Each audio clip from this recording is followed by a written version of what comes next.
Hey guys, tonight we're stepping into a world where power wasn't just about crowns and thrones, but about what you wore on your feet.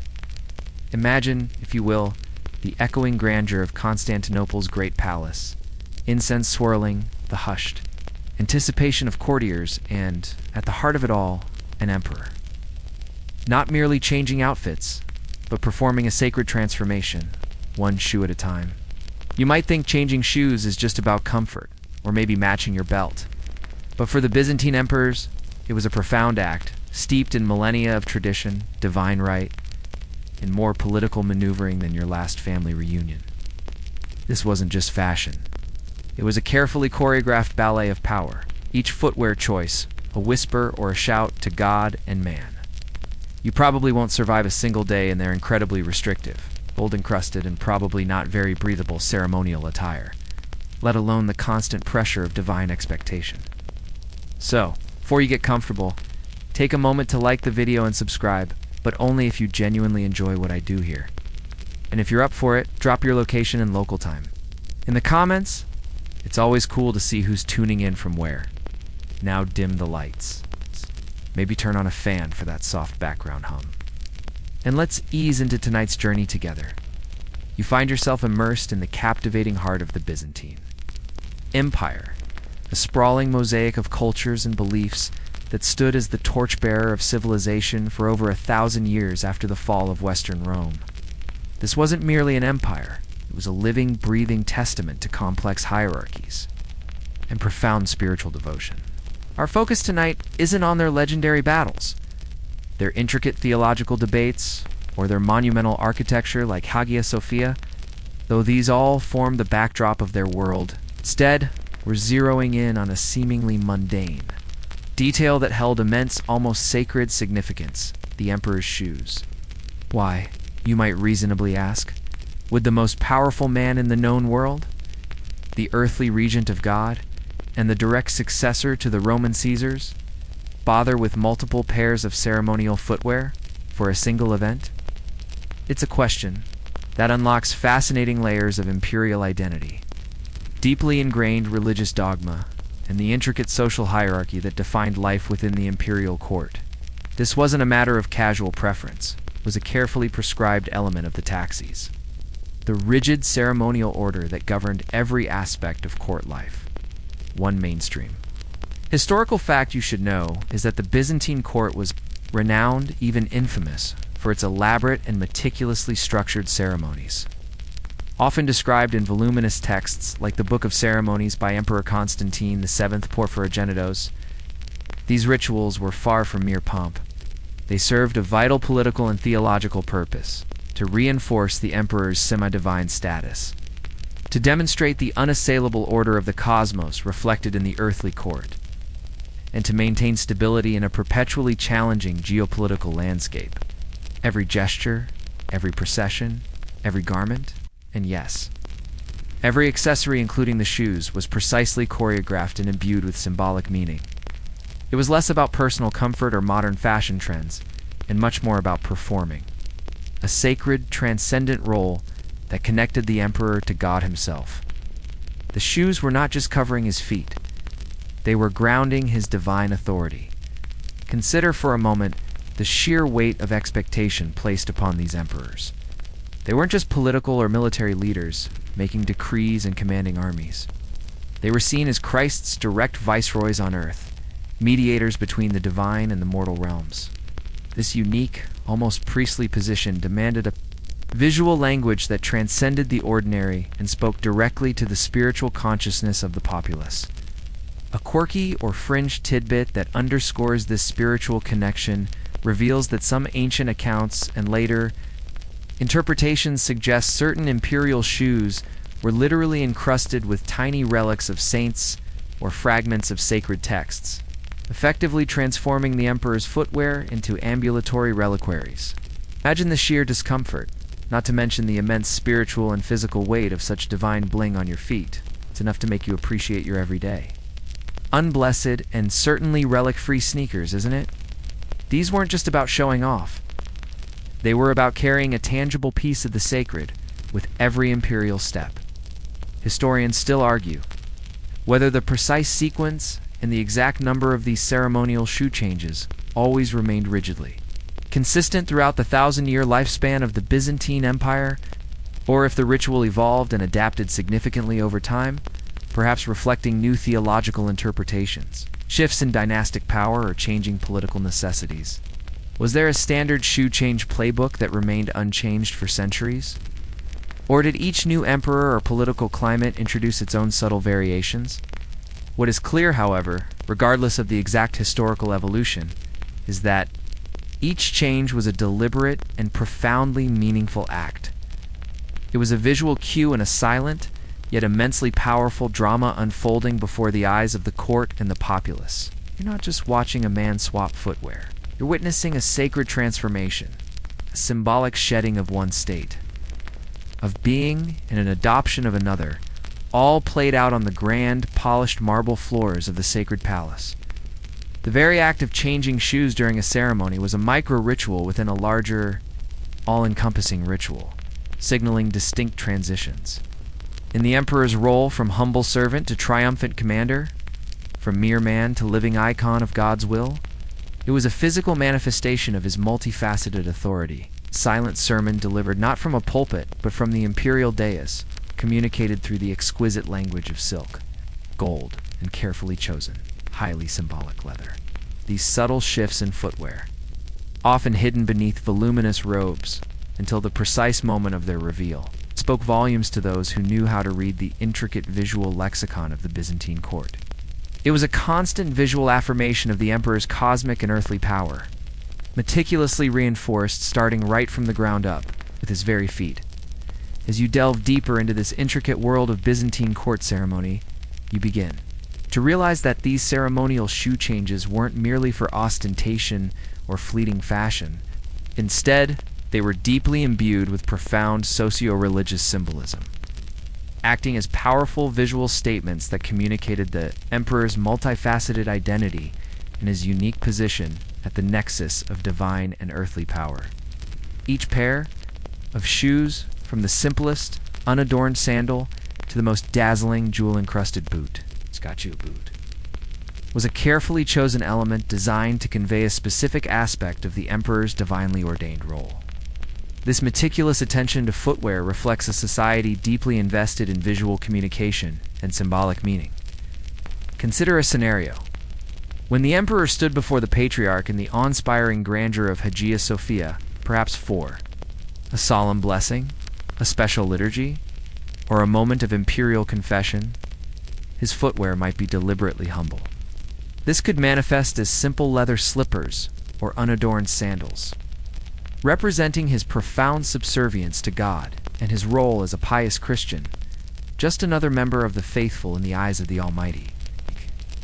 This man of God aspect of his identity was absolutely critical for maintaining his legitimacy in a deeply religious and orthodox Christian society. In these sacred moments, the removal of grand earthly symbols and the adoption of modest footwear emphasized that even the supreme ruler of the Roman world knelt before a higher spiritual authority. This act of humility was not just personal, it was a public performance. It's crucial for securing the Church's unwavering support and reinforcing the public perception of his devout piety and spiritual worthiness. It was a powerful reminder that, while he commanded armies and empires, he was ultimately a servant of a divine master, in stark contrast. For a triumphal procession after a significant military victory, when the emperor would ride through the cheering streets of Constantinople, you'd witness an entirely different footwear selection. For such occasions, he would don magnificent, elevated, and conspicuously crimson or imperial purple boots, often lavishly embroidered with gold thread and encrusted with pearls or precious gemstones. These boots weren't subtle, they were designed to scream triumphant commander, invincible leader, and God's chosen warrior who had brought victory and glory to the Christian Roman Empire. These were not simply shoes. They were extensions of his imperial aura, carefully crafted to project specific, overwhelming messages of secular power and martial prowess to the cheering populace, and just as importantly, to the divine. The symbolism was clear and unmistakable. Here stood the earthly head of the Roman Empire, divinely appointed and demonstrably unconquered, literally treading on the path of victory. This intricate system of footwear changes wasn't a series of accidental fashion choices or sudden whims. It was a meticulously planned visual grammar, a highly sophisticated form of nonverbal communication. Think of it like a medieval PowerPoint presentation where each slide is a different pair of shoes, each delivering a new, potent bullet point about the emperor's vast and multifaceted power. One mainstream historical fact confirming this widespread practice and its importance is that Byzantine emperors were frequently depicted in imperial mosaics and other courtly art with specific types of footwear, each chosen precisely to signify their current status, role, and divine favor. For instance, the famous 6th century mosaics in the Basilica of San Vitale in Ravenna clearly show Emperor Justinian I wearing the distinctive imperial purple boots, linking him iconographically to sacred figures and emphasizing his supreme authority. This visual propaganda was a key element of imperial governance and popular legitimation. A quirkier fringe tidbit that highlights the depth of this symbolic reverence reveals that some chroniclers mention instances where a newly crowned emperor's feet were ritually washed by the patriarch himself, echoing Christ's act of humility in washing the disciples' feet, for the emperor was allowed to don the grand power-laden imperial boots. Imagine the most powerful man on earth submitting to a foot-washing ceremony by the head of the church. Talk about a moment of profound, forced humility before the ultimate display of temporal power. It dramatically illustrates the intricate dance between spiritual and worldly authority in Byzantium. Historians still argue whether the precise interpretations and subtle nuances of each shoe's symbolism were universally understood by all levels of Byzantine society, from the sophisticated courtier to the illiterate peasant, or if certain more intricate nuances were primarily reserved for the educated elite, who could fully appreciate the theological and political layers. Regardless, the broad strokes were undeniably clear. The shoes were a visual shorthand for the emperor's identity. His profound connection to the divine and his unassailable place at the apex of the earthly hierarchy. You can almost hear the murmurs of the crowd, observing every minute detail, silently deciphering the profound language spoken by the emperor's feet. They understood that these weren't merely functional items, were sacred objects, each telling a vital piece of the grand narrative of imperial power, the immense weight of tradition, the deep spiritual significance, and the sheer communicative power embedded in something as seemingly simple as a shoe choice meant that this ritual was far more than mere pomp and circumstance. It was the very bedrock of imperial authority, presented one symbolic, divinely sanctioned step at a time. Your feet in this sacred context are not just for walking. They are for ruling, for inspiring awe, and for reminding everyone exactly who is in charge, under God, in the glittering, majestic capital of Constantinople. Beyond the deep and intricate layers of symbolism that permeated every aspect of Byzantine imperial footwear, there was also a fascinating, often overlooked, element of practicality and performance dictating these myriad shoe changes. While we focus on the grand theatricality, we must remember that these ceremonies were often lengthy, physically demanding affairs. Imagine a multi-hour Byzantine ceremony, a grand spectacle that might involve lengthy processions through sprawling palace complexes, extended periods of kneeling before sacred icons, prolonged standing during imperial audiences, and even specific ritualized movements or dances. One pair of shoes, regardless of its symbolic weight, simply wouldn't cut it for such a varied and arduous schedule. Not if the emperor intended to maintain both his impeccable dignity and, well, basic circulation in his feet. Different types. A footwear would have been specifically designed for comfort and ease of movement. During various demanding segments of these rituals, for instance during long periods of solemn standing or quiet reflection within the palace chapel, where the atmosphere was hushed and reverent, the emperor might opt for soft, supple slippers. These would likely be exquisitely embroidered, befitting his status, but crucially, they would lack the rigid structure, heavy ornamentation, or elevated height of his more public outdoor boots.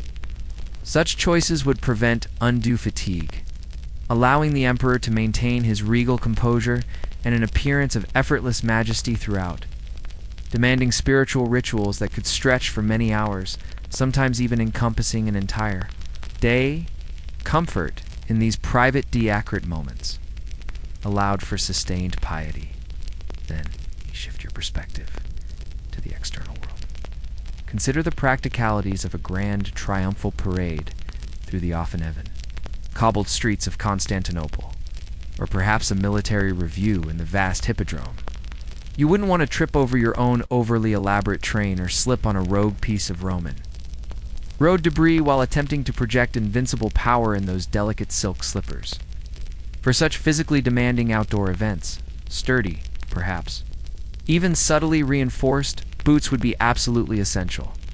These boots, while still magnificent in appearance and imbued with political symbolism, would provide the necessary support, traction, and protection for a long public outdoor procession, ensuring the emperor's majestic image remained unblemished by an embarrassing stumble. It's a bit like an actor changing costumes between acts, not just for the visual aesthetic, but for the physical demands and safety of the role. You wouldn't wear ballet slippers to storm a castle, and a Byzantine emperor certainly wouldn't wear his whispered quiet chapel slippers to ride a warhorse through the city gates. This nuanced approach wasn't about modern athletic footwear. It's obviously no medieval Nikes here with air technology, but about optimizing for the specific practical demands of each segment of the ritual. A mainstream historical fact confirming this practical aspect is that Byzantine imperial ceremonies could indeed last for many hours, sometimes even entire days, requiring immense physical endurance from the emperor and his immediate retinue. The Book of Ceremonies, compiled by Emperor Constantine VII, Porphyrogenitos, details these rituals with excruciating precision, often outlining the specific vestments, including footwear, for each distinct part of an event. This comprehensive guide highlights the meticulous logistical planning involved, where every piece of attire had its designated time and place, chosen for function as well as form. A quirky or fringe tidbit is that some historical analyses and reconstructed court scenarios suggest that the emperor might even have had special, almost silent, listening shoes for intimate audiences or moments of quiet deliberation within the palace, subtly designed to reduce any noise from his movements. This would allow for a more dignified and less distracting imperial presence, ensuring that no creak or scuff would break the solemnity of a high-stakes conversation. Imagine the emperor trying to sneak a snack during a particularly long and boring sermon, his rustling robes giving him away, but his shoes staying perfectly silent, a true marvel of medieval acoustic engineering. Historians still argue whether the primary driver for these frequent and intricate shoe changes was purely symbolic communication or sheer practical necessity. But it's most likely a complex and interwoven interplay of both, where each aspect subtly reinforced the other. You can easily picture the emperor's chamberlain, a man of immense responsibility and logistical genius, not just picking out the right color robe, but also ensuring that the perfect pair of shoes was ready and waiting.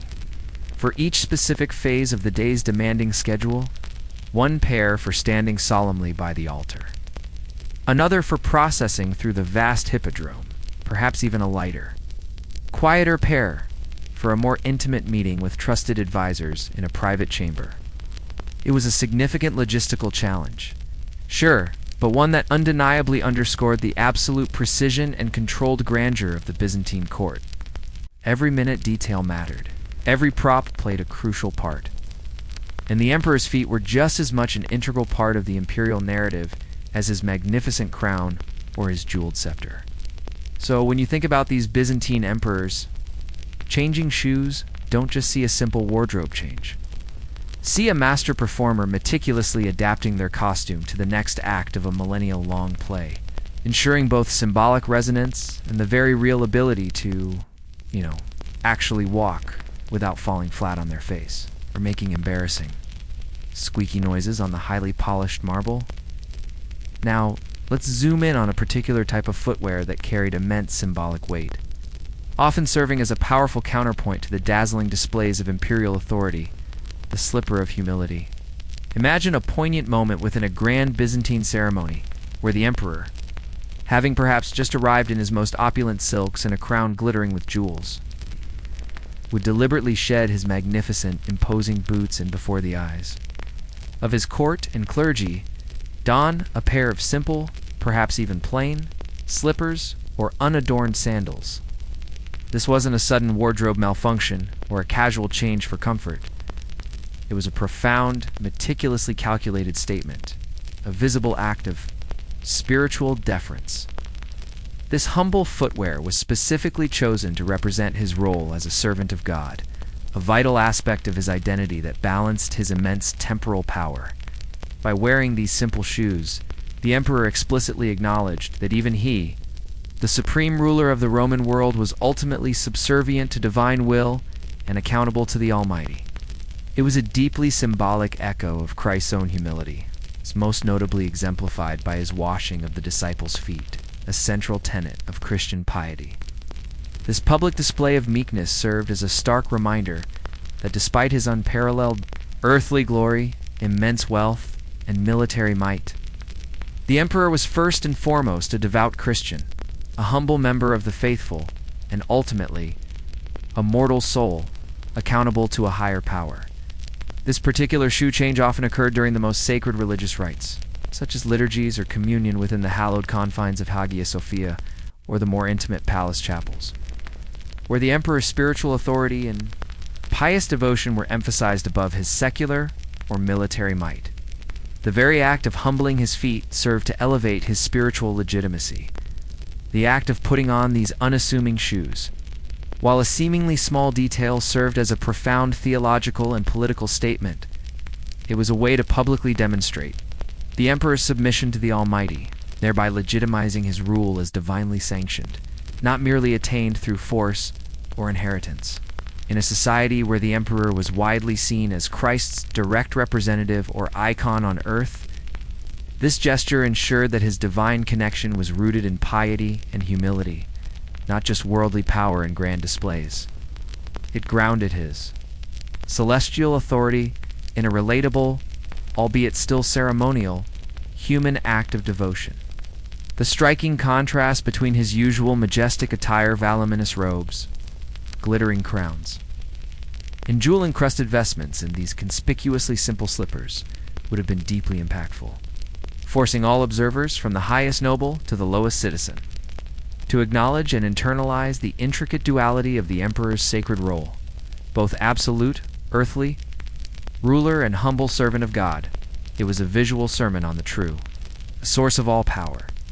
This act of performative piety, its deliberate dressing down, is a sophisticated way to connect with the spiritual realm and solidify his rule in the eyes of the church and the broader populace. One mainstream historical fact confirming this practice is that imperial ceremonies consistently included moments of profound prostration or kneeling before icons and altars. Wearing more comfortable, less restrictive footwear would have undoubtedly facilitated these physically demanding acts of devotion, making the symbolic gesture practically manageable within the confines of a lengthy and often strenuous liturgy. A quirky or fringe tidbit that adds another layer to this practice suggests that some chroniclers or palace guides might have specifically highlighted the emperor's humble footwear too, visiting foreign dignitaries, using it as a deliberate talking point to underscore his devoutness and subtly impress upon them the moral authority of the Christian empire. And here, noble envoy, you can almost hear them explaining.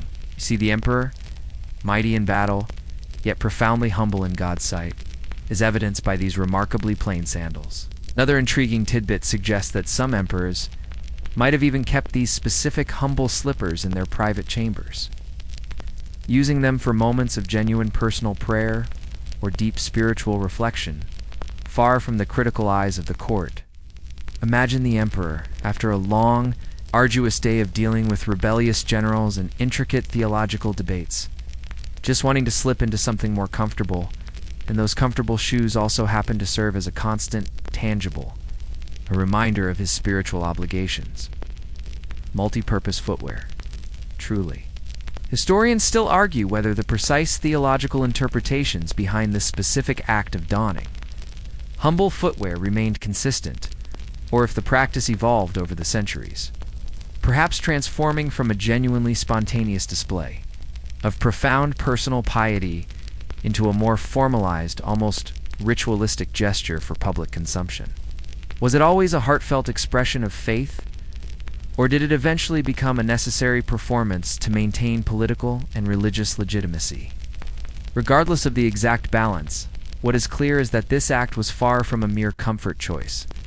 It was about conveying a profound message about spiritual hierarchy, the emperor's submission to divine authority, and the ultimate source of all imperial power.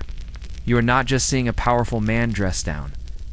You are witnessing a carefully choreographed moment of spiritual vulnerability and profound submission, reminding everyone that even an emperor, no matter how mighty, had a spiritual boss, and sometimes that boss required him to put on his most unassuming pair of shoes to walk a path of true faith. From the humble slipper, a symbol of spiritual submission and piety, let's now pivot dramatically to its exact opposite, the boots of triumph. If the humble slippers whispered humility and divine subservience, these boots, by contrast, screamed absolute, unassailable imperial power and worldly dominion. These were the quintessential imperial boots, often meticulously crafted from deep crimson or imperial purple leather colors that were not merely fashionable, but were strictly reserved exclusively for the emperor. Their unauthorized use punishable by severe penalties.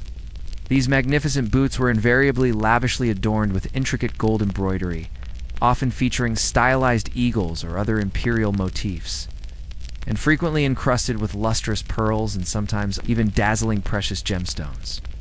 These boots were not merely foot coverings. They were carefully engineered to project an image of overwhelming grandeur.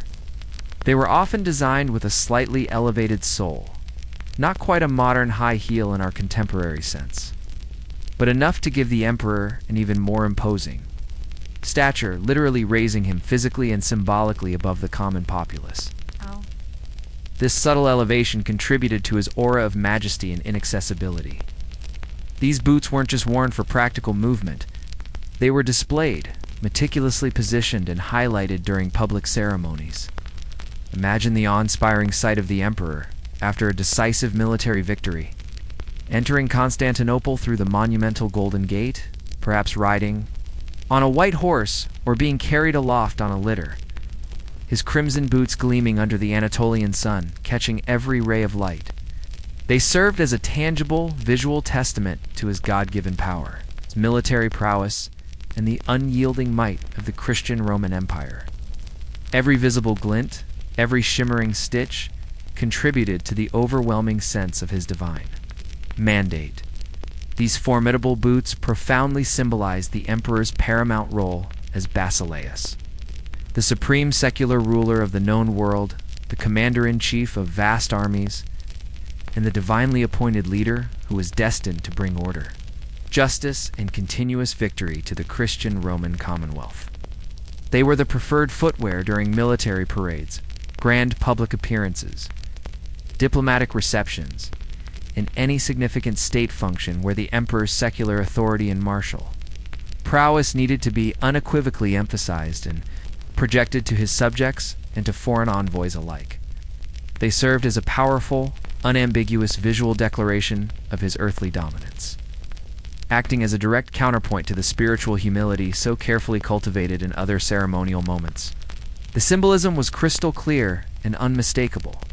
Here stood the earthly head of the Roman Empire, divinely appointed, unconquered, and eternally victorious, literally treading on the path of triumph. One mainstream historical fact that highlights the unparalleled significance of this particular color is that purple dye, specifically the legendary Tyrian purple, or imperial purple, derived from thousands of rare sea snails, Murex brandaris, and Murex trunculus, was so incredibly expensive, difficult to produce, and rare that its use was strictly controlled by imperial law throughout the Byzantine period. Its unauthorized use was not merely a fashion faux pas, but a capital offense, a direct challenge to imperial authority. This made purple boots an unmistakable and universally recognized symbol of the emperor's unique, singular status. Else, not even the highest noble or the wealthiest merchant dared to wear such footwear without explicit imperial permission, and even then, it would typically be a lesser shade or restricted to specific garments, never the full imperial. Purple ensemble. This absolute exclusivity reinforced the emperor's singular and unchallengeable position at the apex of society. A quirky or fringe tidbit suggests that some of these imperial boots may have been so incredibly heavily encrusted with layers of jewels, gold thread, and enamel work that walking in them for extended periods would have been unbelievably cumbersome, rendering them purely symbolic rather than practical. You certainly wouldn't want to run a marathon in these, unless it was a very slow, very regal, and exceptionally uncomfortable marathon. So their primary purpose was not locomotion but presence, so they were less for walking and more for standing tall. Looking utterly magnificent and embodying an almost immobile icon of unyielding power. The very impracticality of such lavishness paradoxically amplified their symbolic weight, signaling that the emperor operated on a plane far removed from ordinary, mundane concerns. Historians still argue whether the precise origins of the imperial purple boots trace back directly to ancient Roman consular traditions, where similar red or purple footwear denoted high office, or if they represent a more distinctly Byzantine evolution rooted more deeply in Christian iconography, particularly the image of Christ as Pantocrator, the all-ruler, whose majesty was often depicted with rich colors. Regardless of their precise lineage, these boots were undeniably a central and indispensable part of the imperial iconography. Visually articulating the emperor's divine mandate and absolute rule, they were meticulously designed not for comfort, but for overwhelming effect, for grand spectacle, for subtle intimidation, and for inspiring fervent loyalty. You are not just seeing a man in exceptionally fancy shoes. You are witnessing the living embodiment of imperial power, literally asserted from the ground up, starting with his meticulously crafted and symbolically laden feet.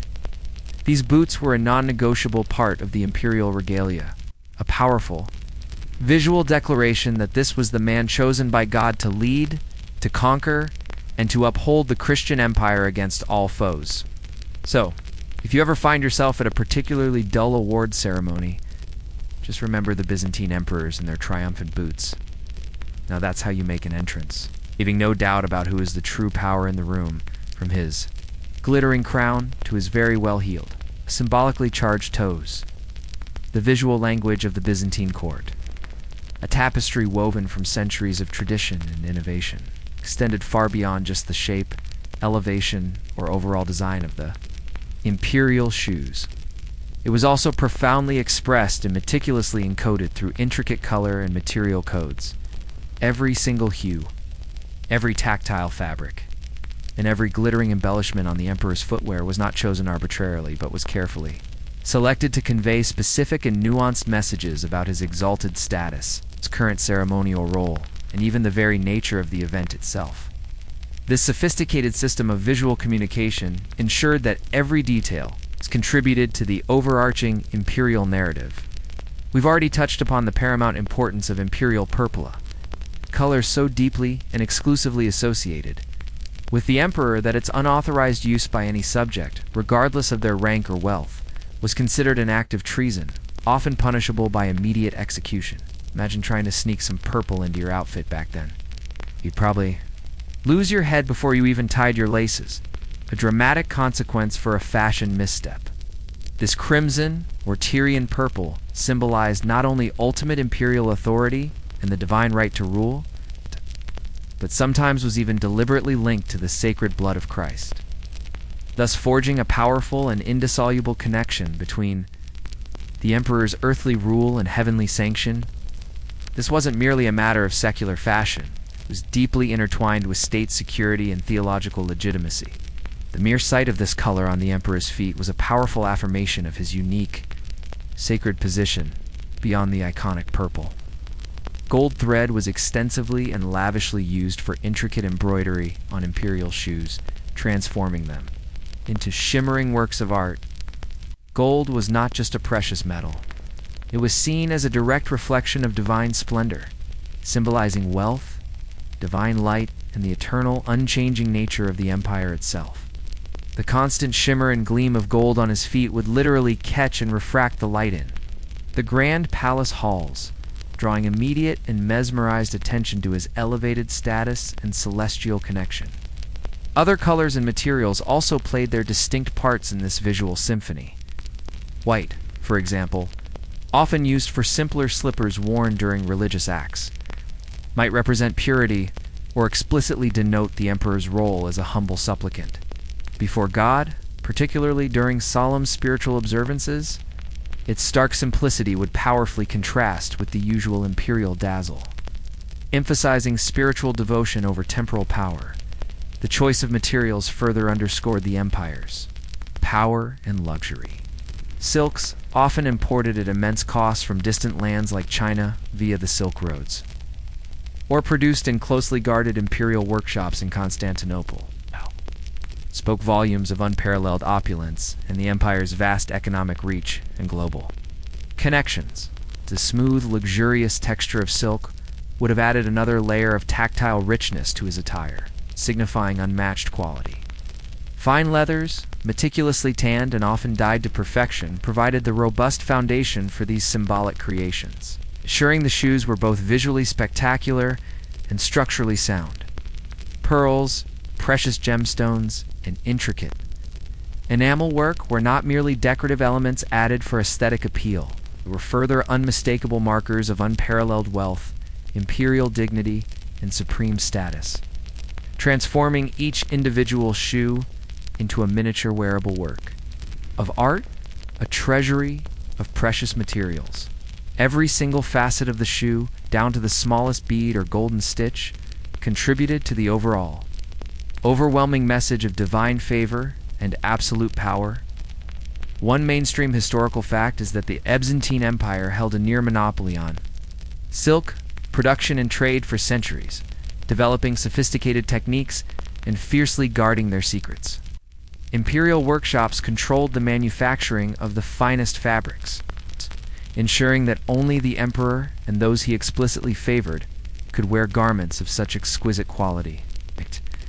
This strict control over luxury goods was a key component of imperial power, economic policy, and social stratification.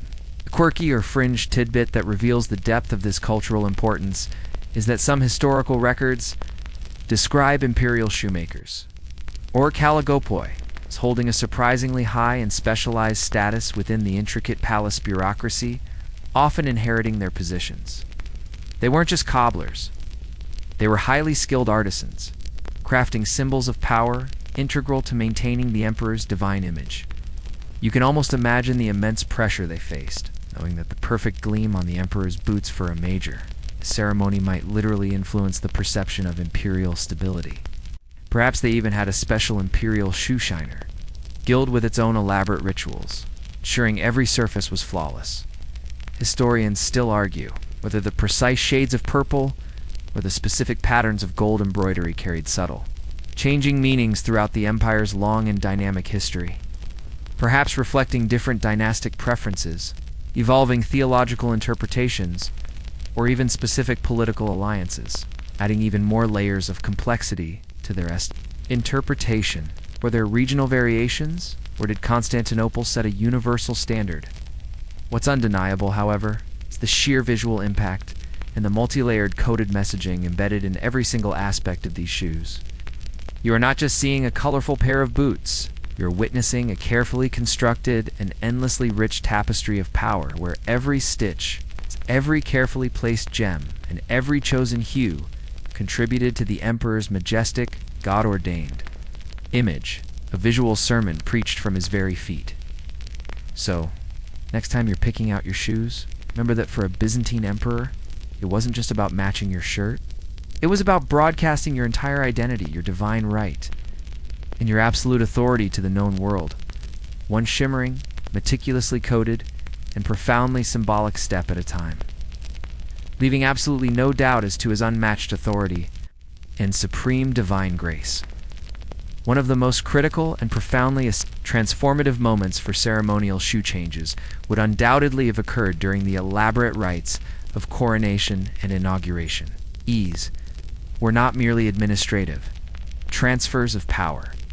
They were complex, meticulously choreographed, and often multi-day affairs designed to unequivocally legitimize a newly chosen emperor's rule in the eyes of God, the powerful church, and the vast populace. The footwear he wore at each distinct stage of these sacred rituals was not incidental, but a crucial, visible component of this legitimization, unfolding as a silent narrative with each symbolic transition. Initially, the very outset of the coronation process, the emperor-elect might appear in more subdued, perhaps even penitential, garb and simple, unadorned shoes.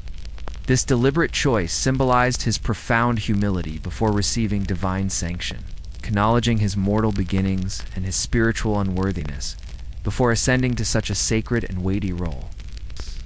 This initial appearance grounded him in shared human experience and piety before his dramatic transformation into a living icon.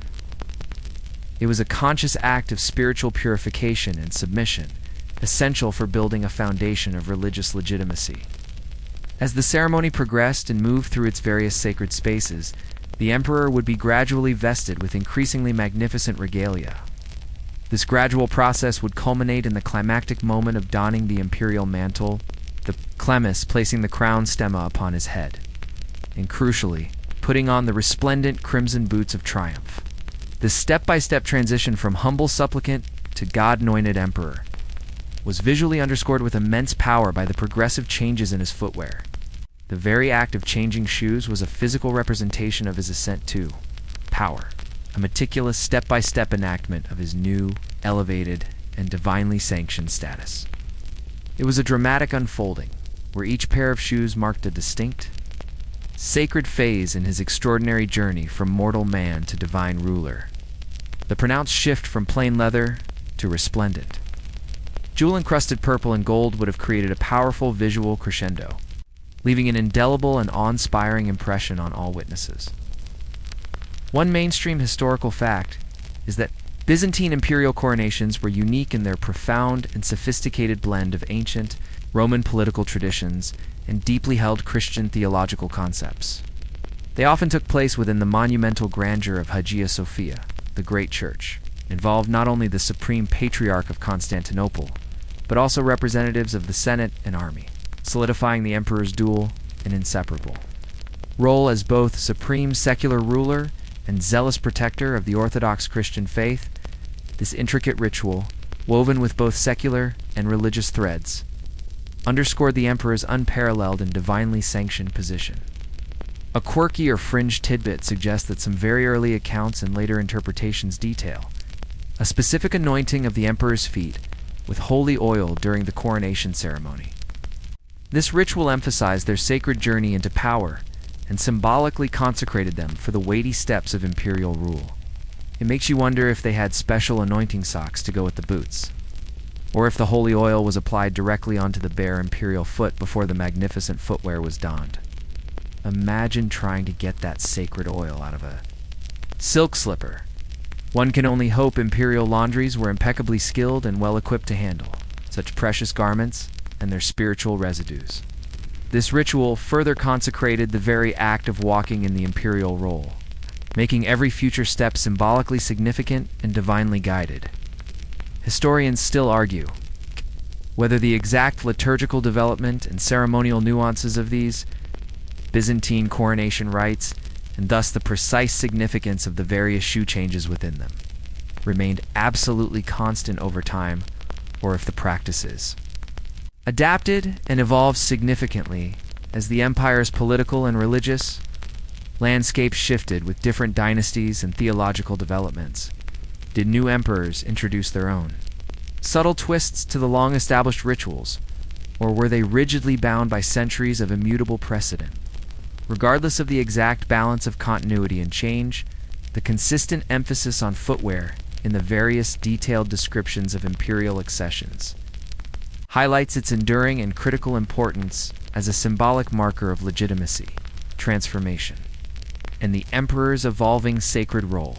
You're not just observing a man being crowned, you are witnessing a carefully staged, deeply spiritual metamorphosis. where each pair of shoes marks a new, profound phase of his spiritual and political elevation, transforming him before the very eyes of his people and in the sight of God.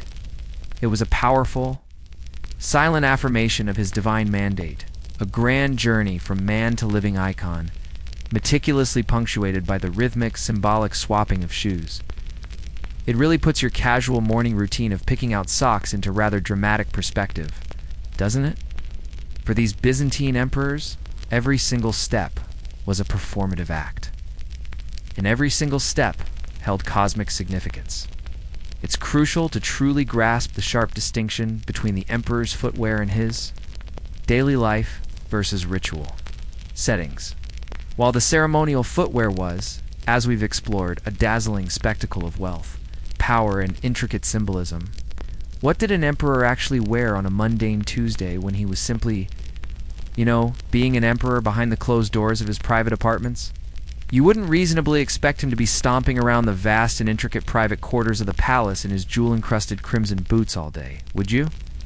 That would be akin to wearing a full wedding dress to do your grocery shopping impressive. For a moment, perhaps, but highly impractical for navigating crowded aisles, not to mention the potential for scuffing those precious jewels or snagging the delicate silk. Comfort and practicality had their place, even for the most exalted ruler. In his daily life, when attending to the routine, albeit weighty affairs of state, the emperor likely wore much simpler, more pragmatic, and considerably more comfortable shoes.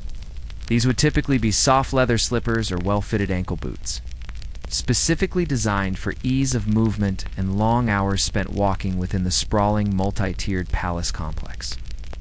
While certainly still of exceptionally high quality, reflecting his supreme status and unparalleled access to the finest materials and craftsmen, these daily shoes would fundamentally lack the extreme ornamentation, elevated soles, or specific, symbolic colors that were strictly reserved for public ceremonial display. Think of it as his palace casual footwear, utilitarian yet elegant, comfortable yet dignified. These shoes would be suitable for traversing endless corridors, ascending and descending countless staircases, attending to administrative duties, reviewing petitions from subjects, or perhaps enjoying a quiet, contemplative moment in the imperial gardens away from the public gaze. The material would be supple, the construction practical, prioritizing personal ease and mobility over ostentation, allowing him to focus on the demanding tasks of governance without unnecessary physical imbrim. The very act of switching from these relatively practical daily shoes to the elaborate symbolic ceremonial ones was, in itself, an integral part of the larger imperial ritual. This transition explicitly signaled a profound shift in the emperor's persona and role, from the mundane, often arduous duties of daily governance to the sacred, awe-inspiring performance of imperial majesty. Was akin to an actor donning a superhero costume. One moment he's Clark Kent, diligently shuffling papers and dealing with bureaucratic minutiae, and the next he's Superman, ready to awe and inspire his subjects and command respect from foreign dignitaries. This transformation was not trivial or merely habitual. It marked a deep psychological and physical shift into a different realm of being, consciously preparing him for the weighty responsibilities of public appearance and the projection of divine authority. One mainstream historical fact that substantiates this differentiation is that even highly structured and ritualized courts like the Byzantine one recognized the fundamental human need for a distinction between public persona and private existence. While Byzantine historical sources predominantly focus on the grandeur of formal events, imperial diaries and administrative texts occasionally allude to the existence and use of less formal attire worn within the private confines of the sacred palace. This acknowledgement confirms that the emperor was not perpetually encased in his most elaborate, often cumbersome regalia. A quirky or fringe tidbit that adds a wonderfully human touch to this imperial existence reveals that some historical sources suggest emperors might have even kept a pair of very comfortable, plain slippers right by their bedside. Perhaps for those middle-of-the-night trips to the imperial latrine, or for urgent, hushed conversations with trusted advisors during a sudden crisis that couldn't wait until morning. Imagine the master of the Roman world shuffling about in his comfy, unadorned slippers. Just like you on a lazy Sunday morning, albeit with considerably more precious marble and intricate mosaic underfoot, it's a relatable moment that subtly grounds the seemingly superhuman figure of the emperor. Historians still argue about whether the constant and dramatic donning and doffing of ceremonial attire contributed to a sense of profound performative detachment from their personal identities, perhaps making them feel like actors perpetually playing a role, or if conversely, this rigorous ritual deeply ingrained the imperial persona within them, blurring the lines between the man and the sea. Living icon he was destined to be?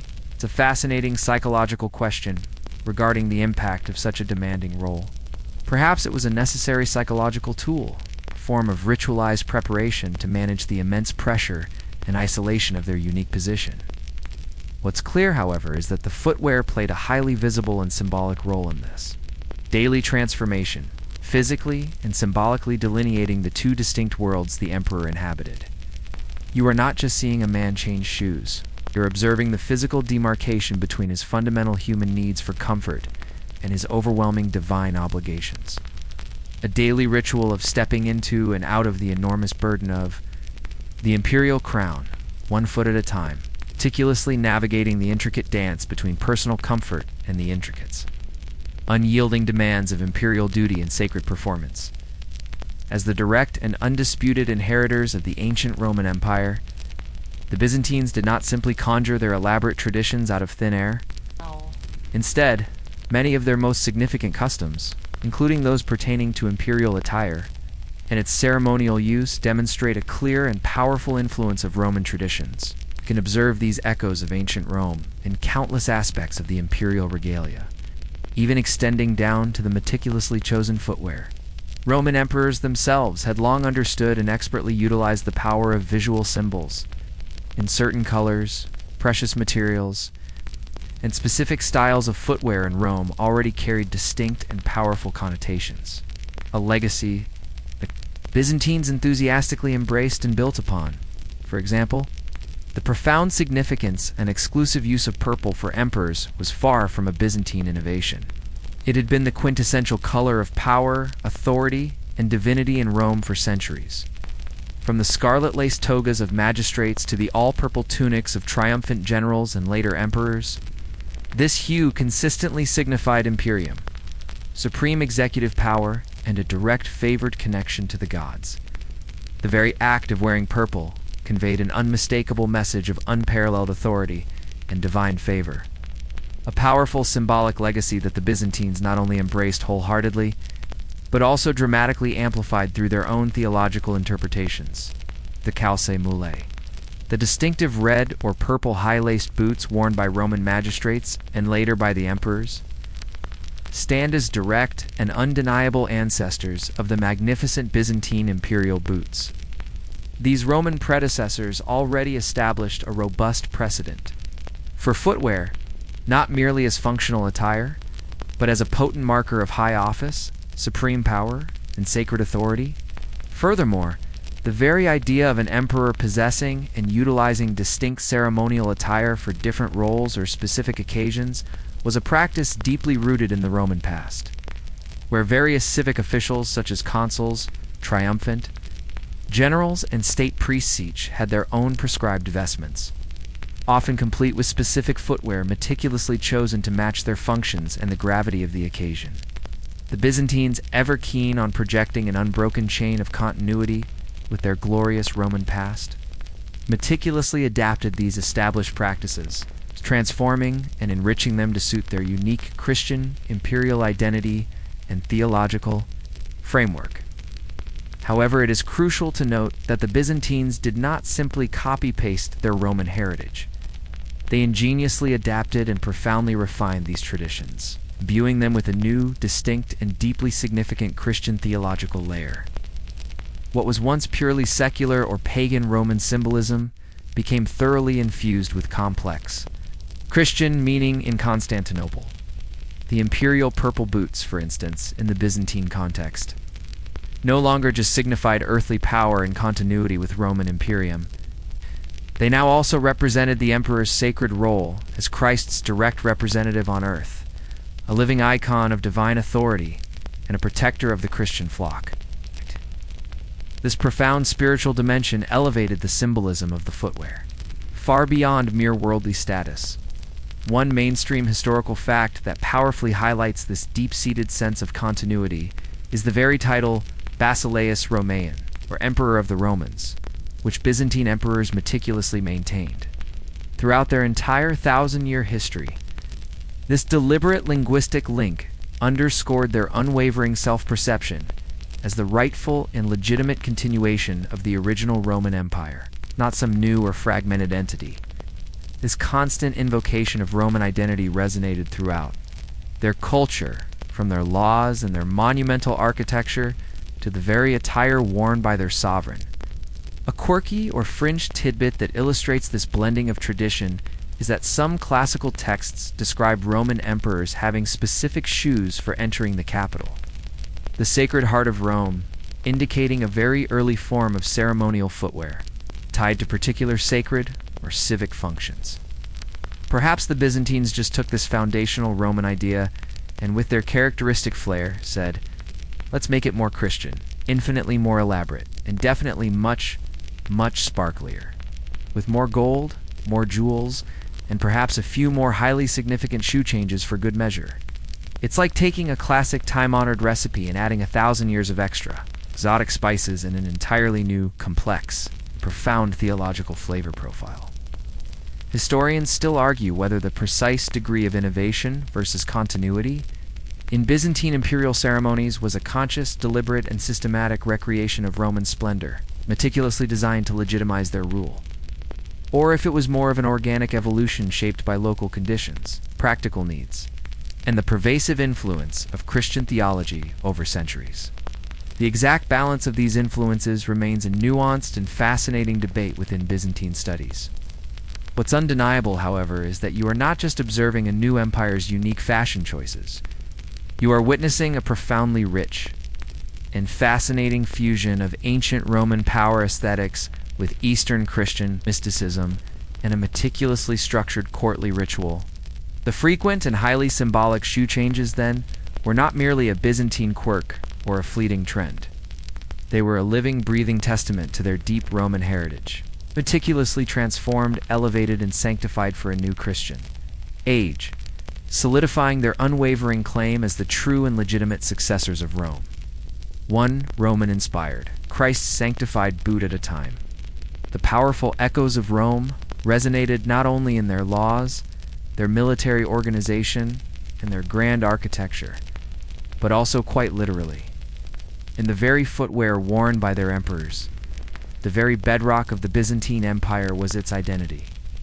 As a theocracy, a state where the emperor's authority was inextricably and profoundly linked to the divine, this meant that the ecclesiastical authority's role in all imperial ceremonies, including those involving the meticulously chosen footwear, was not merely significant, but absolutely paramount.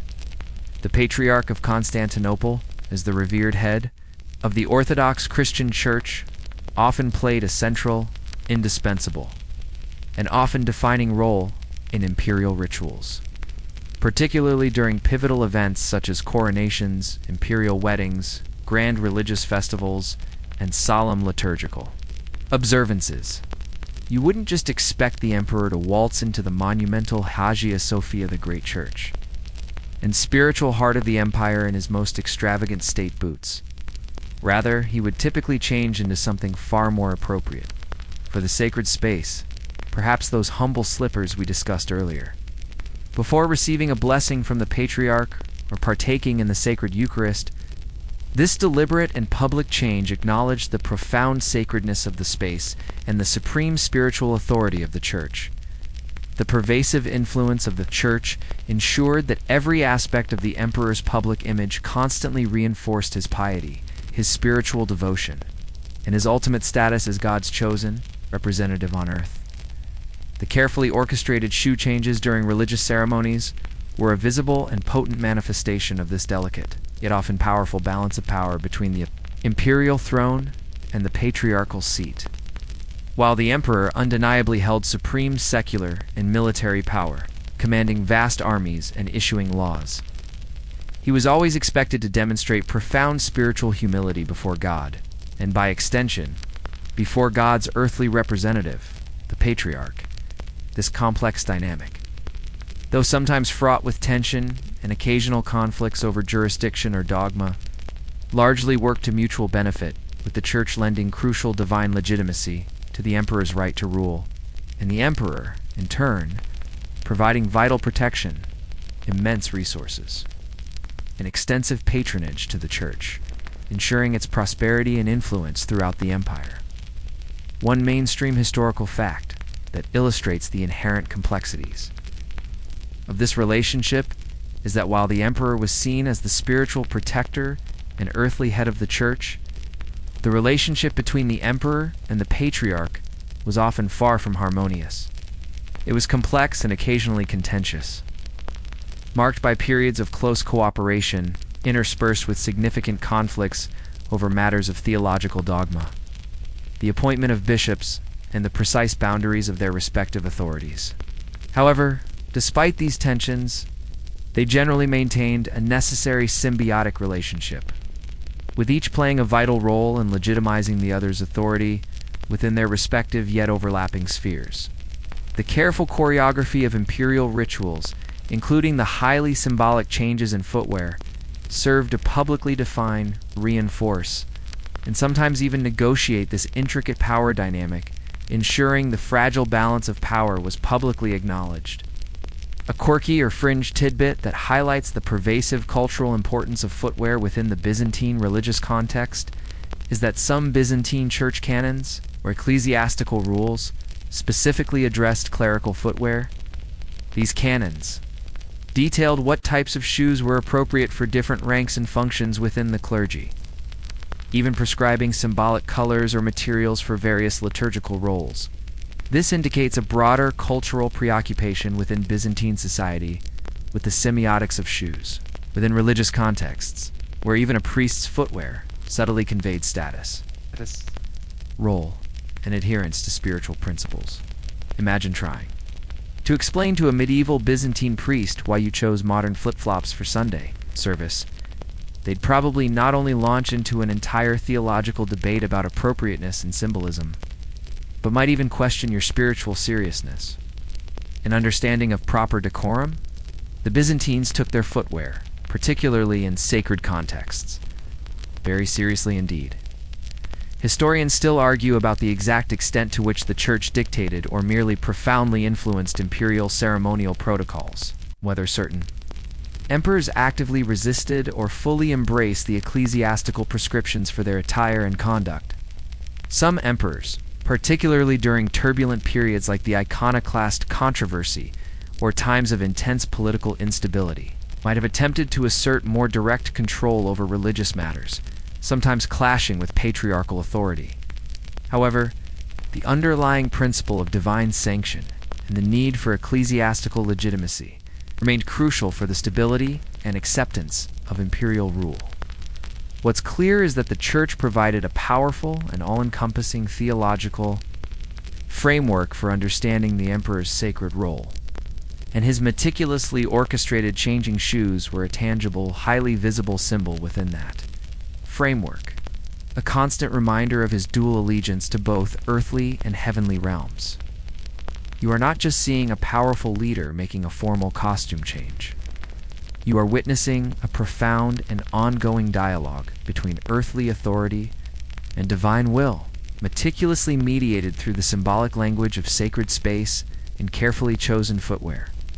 The church, in its ancient wisdom, understood perfectly well that what an emperor wore on his feet spoke volumes about where his true allegiance lay, at least in the eyes of God, and crucially, in the perception of the devout populace whose faith underpinned the entire empire. The unparalleled grandeur and intricate splendor of Byzantine ceremonial life were by no means confined to static displays around the imperial throne. Far from it.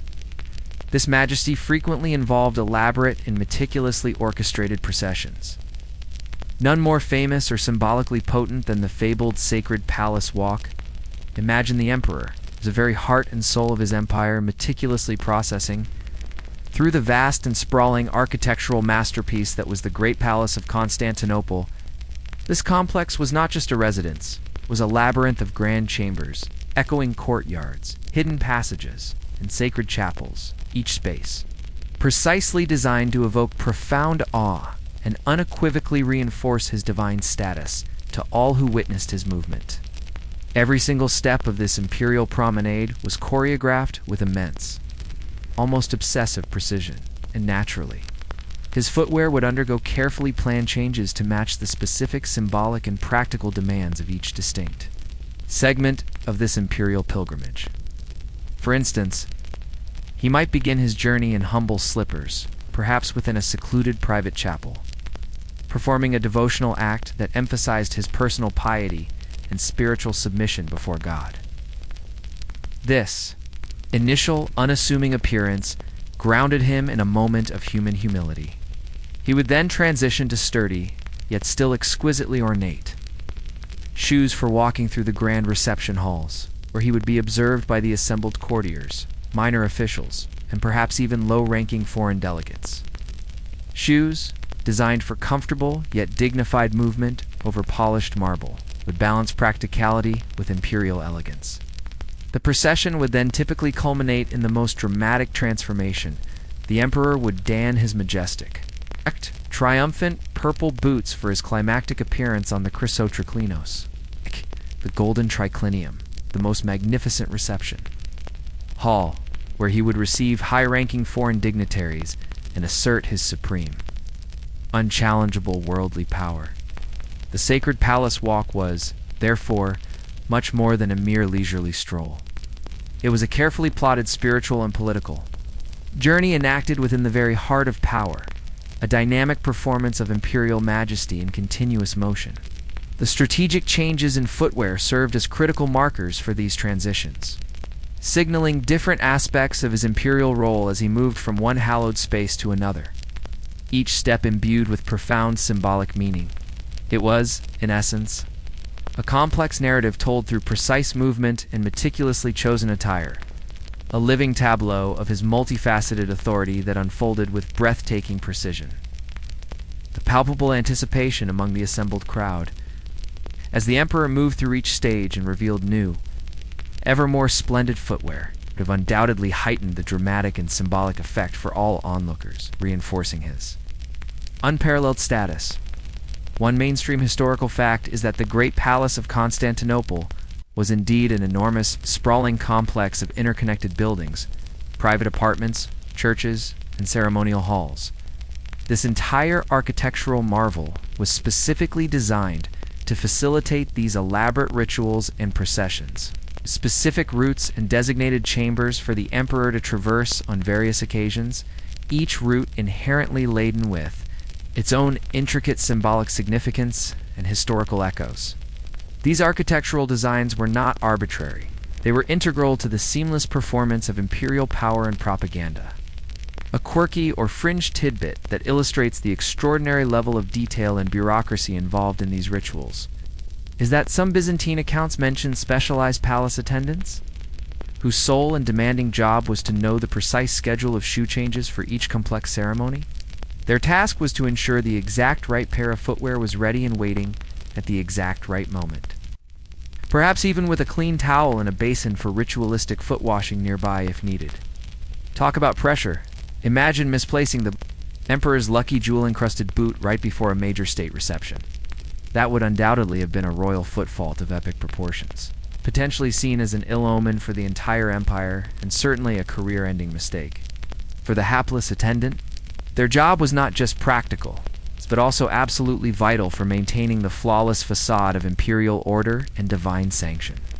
Historians still argue whether the precise choreography of the sacred palace walk, and thus the corresponding sequence of shoe changes, evolved significantly with different ruling dynasties, perhaps reflecting their individual preferences or political agendas, or if these rituals remained largely fixed and immutable over centuries as a testament to unchanging imperial tradition. Did new emperors introduce their own subtle twists, Or were they rigidly bound by centuries of immutable precedent in every minute detail? Regardless of the exact balance of continuity and innovation, what is undeniable is that you are not just picturing a simple walk, you're witnessing a profound performance of sacred kingship, where every measured step, every strategic change of footwear, communicated profound truths about power, piety, and the emperor's unique and consecrated position in the cosmos. It was a long journey, both literally through the vast palace and symbolically through the various aspects of his imperial role, when each pair of shoes carried a different, yet equally vital part of the immense imperial burden, a powerful testament to the immense weight of the crown, extending even to the emperor's meticulously shod feet. The emperor's feet, and perhaps even more importantly, the elaborate footwear he adorned them with, were not solely for internal palace consumption or for the benefit of his closest courtiers. On the contrary, they served as a highly visible and exceptionally powerful tool for communicating supreme status and unassailable authority, especially during a formal audience with the emperor. Imagine the scene. Foreign ambassadors, anxious. Supplicants, seeking imperial favor, or even high-ranking Byzantine officials, having navigated the intricate layers of court protocol, would finally be ushered into the awe-inspiring imperial presence. After the initial obligatory act of prostration, a gesture of profound submission, their gaze, perhaps cautiously raised, would inevitably be drawn to the emperor seated majestically on his elevated throne. A crucial and immediately impactful, the element of that imposing figure would be his meticulously chosen footwear. The sight of the emperor's magnificent, often distinctly elevated, crimson or imperial purple boots would immediately and unequivocally convey his supreme, almost divine status, leaving absolutely no room for doubt about the absolute authority of the man before them. This meticulous display of footwear was not just about looking rich or merely fashionable. It was about asserting a profound symbolic dominance, a physical manifestation of his unique position as the earthly regent of God. The shoes, often deliberately made visible even beneath voluminous imperial robes and frequently positioned on a raised platform or dais that further elevated him, literally grounded his otherworldly authority in a tangible, uninspiring form. In a court where direct, sustained eye contact with the emperor was considered disrespectful, if not outright forbidden, his feet and the magnificent regalia upon them became a profoundly significant focal point for interpreting his power and majesty. They served as a potent visual anchor for his majestic presence, communicating his supreme rank, even without a single word being uttered. The very ground he stood upon, consecrated by his sacred footwear, reinforced his elevated status as a figure, chosen and favored by the heavens. One mainstream historical fact that undeniably emphasizes the importance of imperial footwear in this context is that Byzantine court protocol included elaborate and physically demanding forms of proskynesis, prostration for those approaching the emperor. This ritual often involved bowing deeply, perhaps even touching one's forehead to the ground, or, in the most extreme cases, physically kissing the emperor's feet or the very ground before him. This act of profound, humble submission, explicitly, reinforced the reverence due to his sacred person and, by direct extension, to his symbolic footwear, making the shoes themselves objects of profound respect. A quirky or fringe tidbit that highlights the exclusivity of this footwear reveals that while some foreign envoys, particularly those from less advanced states, might have attempted to imitate aspects of Byzantine imperial dress in an effort to curry favor or project power, they would never, ever dare to wear the strictly forbidden imperial purple, especially on their feet. It would have been an unimaginable transgression, akin to showing up to a modern royal wedding in a full coronation robe. A huge faux pas that might not only land you in a dismal dungeon, but, far worse, result in immediate exile to a particularly boring and remote province, perhaps with only regular, non-purple, and utterly unregal shoes for company. The rules of imperial attire were not mere suggestions. They were absolute and strictly enforced declarations of power. Historians still argue about the exact extent to which foreign dignitaries from diverse cultural backgrounds truly understood the nuanced theological and political symbolism of the emperor's different shoes, or if they simply recognized the overwhelming display of imperial wealth, its unassailable power, and meticulous ritual as a universal sign of unparalleled authority. Did a fierce Viking chieftain, accustomed to rough leathers, interpret the glittering purple boots the same way a sophisticated Persian ambassador, familiar with elaborate court protocols, did? Regardless of the precise interpretation, what's undeniable is the clear and intended message: the emperor, from his glittering crown to his crimson boots, was a figure beyond mortal comparison, a being of supreme and divinely sanctioned power. You are not just observing a polite diplomatic meeting or a simple reception. You are witnessing a carefully staged and powerfully executed performance of power, where every single element, including the silent, yet profoundly articulate language of the emperor's feet, worked in concert to enforce submission, inspire, and convey the unassailable majesty of the Byzantine throne. So, the next time you're trying to impress someone with your attire, remember the Byzantines. Sometimes it's all about what's on your feet, and how powerfully those very shoes communicate your status, your purpose, and your unwavering authority.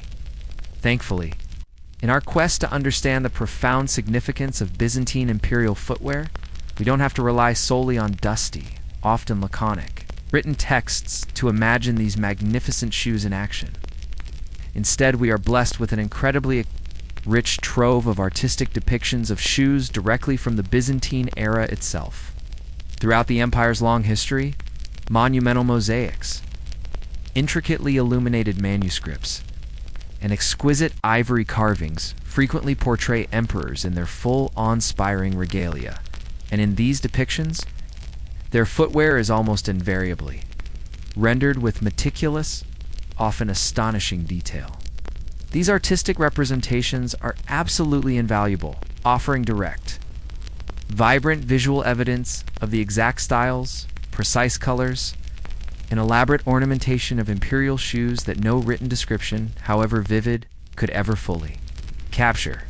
As you gaze upon these ancient images, you can almost perceive the gleam of gold on purple leather, the intricate patterns of embroidery, and sometimes even the subtle elevation of the heels, all rendered with an almost photographic attention to detail. Even within the stylized and symbolic conventions of Byzantine art, the artists were not merely adding background filler. They clearly understood the immense symbolic and ideological weight carried by these objects.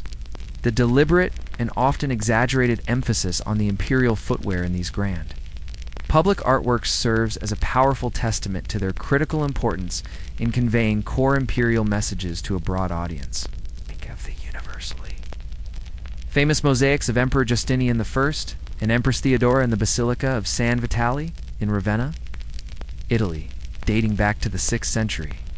Justinian's mosaic clearly shows him wearing the distinctive, highly visible imperial purple boots, explicitly emphasizing his supreme imperial status and his direct connection to Constantinople's central authority, even when depicted in a distant, Western exarchate. These visual depictions functioned as powerful, enduring propaganda, meticulously reinforcing the emperor's unchallengeable power and divine mandate to a wide, often illiterate audience across the vast empire. They were, in essence, the sophisticated visual media influencers of their day, carefully curating the imperial brand, one perfectly tessellated or finely painted boot at a time. One mainstream historical fact is that Byzantine art, particularly imperial portraiture, was not primarily concerned with realistic individual likenesses. Instead, it was highly symbolic, almost iconic, and often formulaic, meticulously designed to convey specific ideological and theological messages. The consistent and remarkably prominent depiction of imperial footwear across various artistic mediums speaks volumes about its critical, symbolic importance within this carefully constructed visual language, proving that the shoes were recognized as vital components of imperial identity, a quirky or fringe tidbit that highlights our modern fascination with these historical details is that some contemporary researchers and historical costumers have even attempted to reverse engineer the precise shoemaking techniques based solely on these artistic depictions. They meticulously study the angles, the stitching patterns, and the implied construction to imagine how these incredibly elaborate and heavy boots would have been built, crafted, and worn by the emperors themselves, attempting to bring the ancient craft to life in a tangible way. It's like trying to figure out exactly how a superhero's intricate costume is made just by meticulously analyzing the details in a comic book, but with real historical and archaeological implications for understanding Byzantine material culture and craftsmanship. These investigations delve into not only the artistic representation, but also the practical challenges and artistic triumphs of the imperial workshops. Historians still argue about the precise degree of artistic license taken by the mosaists, fresco painters, and manuscript illuminators versus their strict adherence to absolute factual accuracy in depicting the minute nuances of imperial attire. Was every pearl placed in its exact historical location?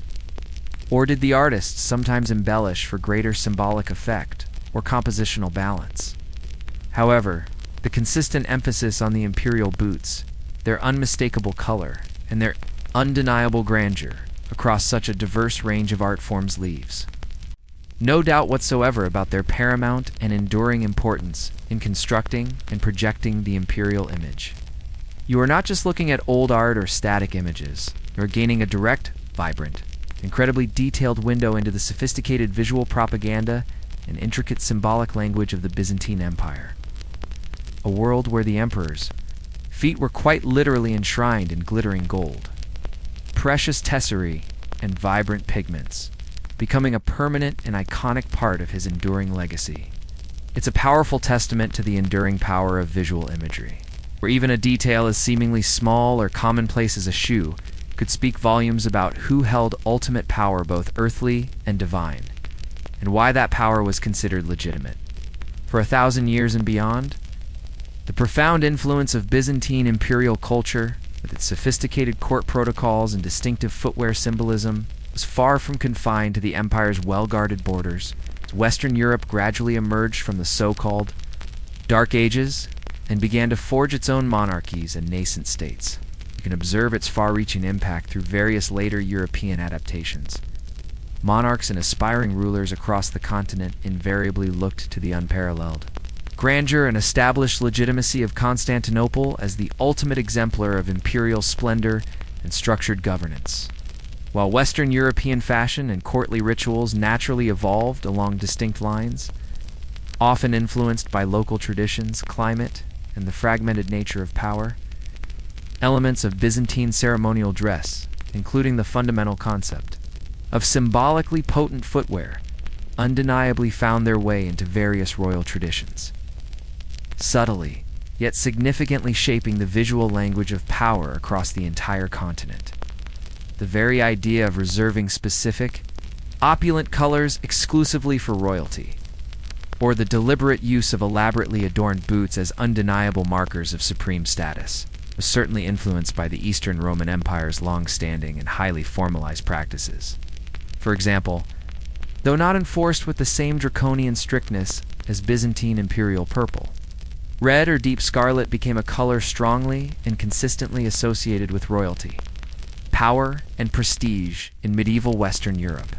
It was frequently used not only in ceremonial robes and banners, but also, notably, in the footwear of kings, queens, and high nobility. This was a clear and direct echo, if not always a conscious direct copy, of the Byzantine emphasis on the overwhelming power of symbolically potent colors. Furthermore, the increasing use of elaborate embroidery, luxurious silks often sourced from or influenced by Byzantine trade, and even subtle platform heels or stacked soles for ceremonial purposes in later European courts can also trace some of their aesthetic and conceptual lineage back to the highly sophisticated and opulent visual vocabulary so brilliantly established in Byzantium. It was a gradual cultural osmosis. It's a slow but steady migration where complex ideas and established practices, including the profound symbolic power embedded in imperial shoes, subtly traveled westward, influencing the sartorial expressions of power among the emerging monarchies of Europe. One mainstream historical fact that highlights this cultural transmission is that Western European rulers, especially after the interactions and impressions gained during the Crusades, were consistently struck by the immense wealth, architectural splendor, and sophisticated court rituals of the Byzantine Empire, which far surpassed anything they knew. In their comparatively less developed Western kingdoms, many attempted, often awkwardly, to emulate aspects of Constantinople's magnificence, sending envoys to observe, commissioning artworks inspired by Byzantine styles, and bringing back tales of its unparalleled splendor to their own, more provincial courts. A quirky or fringe tidbit that charmingly illustrates this influence is that some medieval French or English illuminated manuscripts, while depicting their own native kings, occasionally show them wearing footwear that, while not exact replicas of Byzantine boots, clearly borrows heavily from the general aesthetic of ornate, ankle-length, and symbolically rich shoes designed to visually elevate and distinguish the wearer. It's almost as if a medieval fashion trend started in the highly advanced East and slowly made its way to the West, perhaps arriving a few centuries late and somewhat adapted to local tastes and available materials, but arriving nonetheless, with its core message intact. Imagine a Western king commissioning his royal shoemaker, perhaps asking, "Can you make me something more Constantinopolitan? Something with that Eastern flair, that imperial majesty?"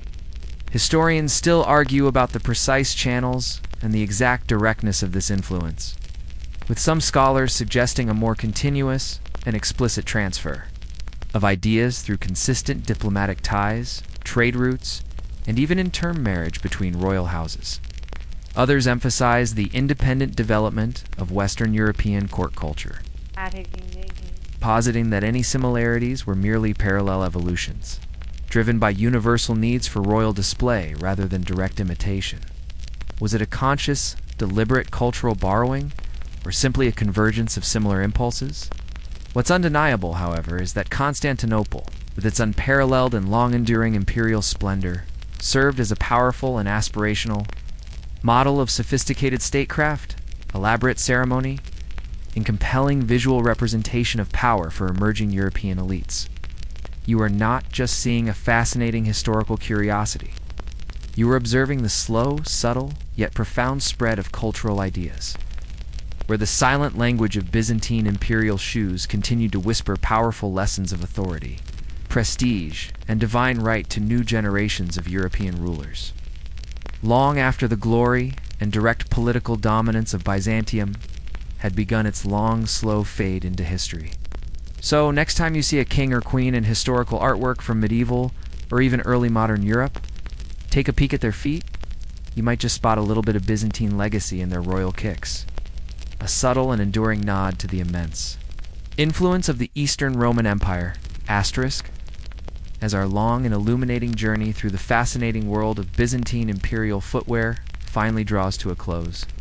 You're left with the captivating and often elusive image of an enduring mystery of shoes. Despite the meticulous records kept by court chroniclers, the vibrant artistic depictions adorning countless mosaics and manuscripts, and the detailed accounts of ceremonial life left to us, the full, nuanced meaning and the precise evolution of every single shoe change performed by a Byzantine emperor remain, to some extent, a beautiful, intricate, and deeply intriguing puzzle. Why exactly these specific changes at these precise moments? Were there subtle nuances in the embroidery patterns, or perhaps a particular, almost imperceptible, variation in the exact shade of imperial purple that communicated highly specific messages now lost to time, perhaps understood only by a select few at the very apex of the imperial court?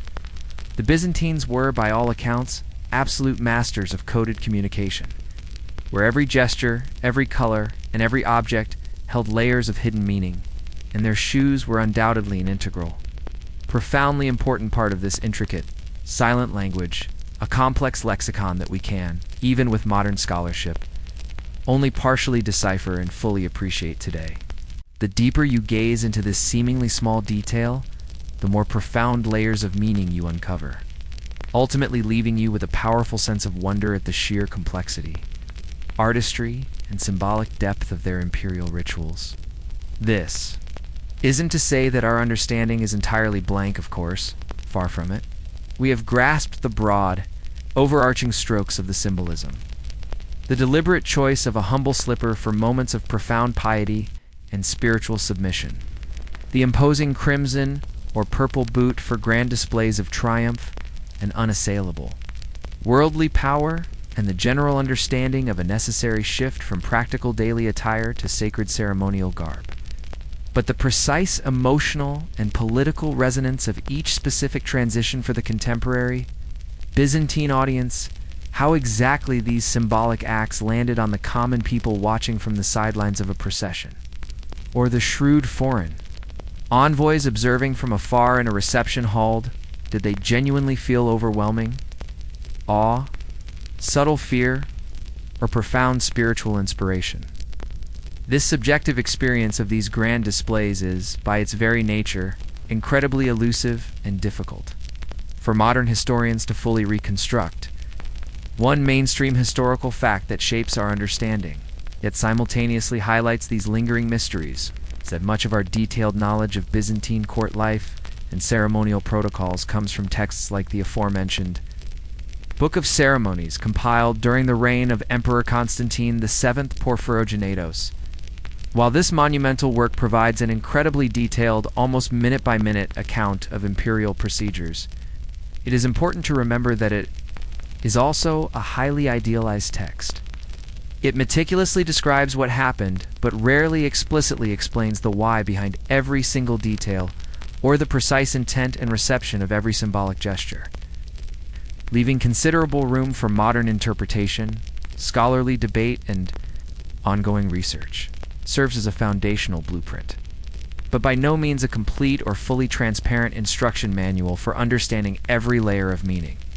A quirky or fringe tidbit that adds a wonderfully human and relatable dimension to this grand imperial narrative is that some historians hypothesize that certain emperors might have even harbored deeply personal, almost superstitious, attachments to particular pairs of shoes.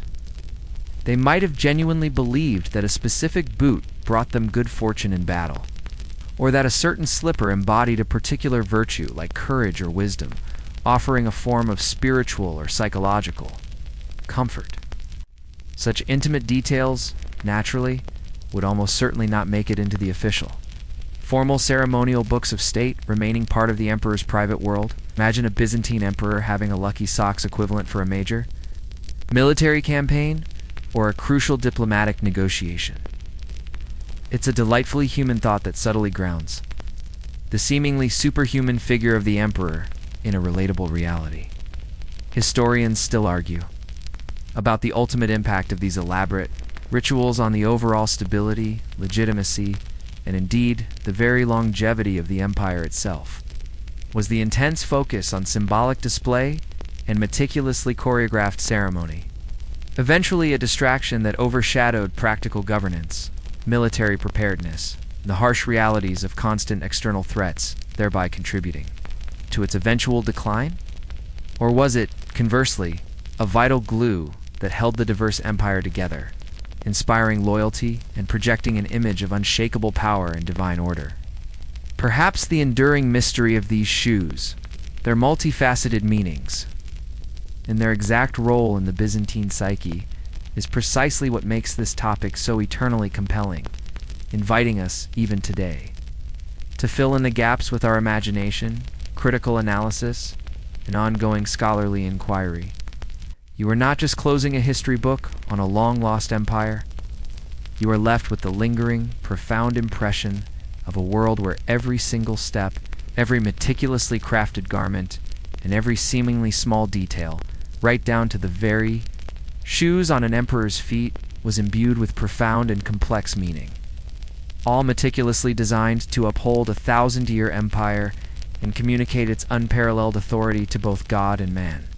It's a powerful and timeless reminder that sometimes the smallest and most overlooked details can, in fact, carry the greatest weight, whispering intricate stories of power, piety, and human aspiration across the vast expanse of centuries. So, now, as the last glimmers of the Byzantine sun finally set over the shimmering waters of the Bosphorus, and the faint ancient echoes of imperial trumpets fade into the quiet night. You can gently let the immense weight of these ancient rituals settle around you. Dim the lights if you haven't already, and feel that soft fan hum, a gentle and rhythmic presence carrying you away from the grand complexities of power, the intricate demands of piety, and the ever so important imperial footwear. Let your own feet rest easy, knowing their greatest burden is simply carrying you to a peaceful sleep. Far from the symbolic pressures and majestic burdens of a purple boot or a humble slipper, leaving you with only the calm, fascinating whisper of history,